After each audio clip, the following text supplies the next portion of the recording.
FunReviews here, and today I'll be reviewing Transformers Rise of the Dark Spark. So, the story. The story takes place before Transformers 4 Age of Extinction, because the game starts with Drift and Optimus Prime talking about humans losing trust in them. Now, if you remember Transformers Age of Extinction, the humans have already lost trust in the Autobots and are working with Lockdown.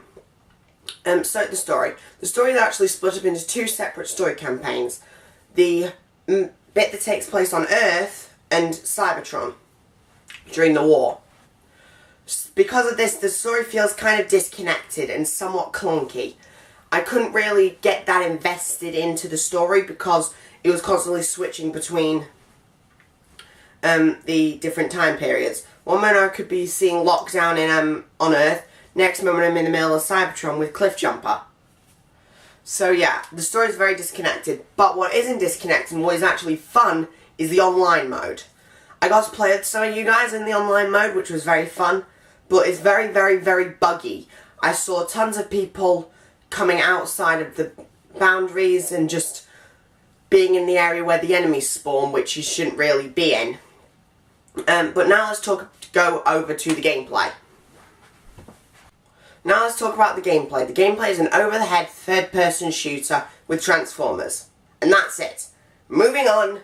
Yeah, but since I'm contractually obligated to talk about this in more detail, let's talk about it. It has a lot of bugs. As I said, I saw a lot of people going in the out-of-bounds area, which kind of got me a bit mad because they were stealing my points.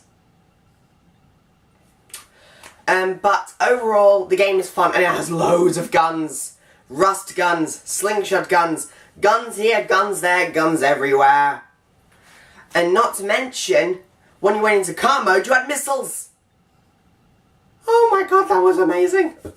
I spent a lot of my time online in the car mode just blowing people to hell with missiles.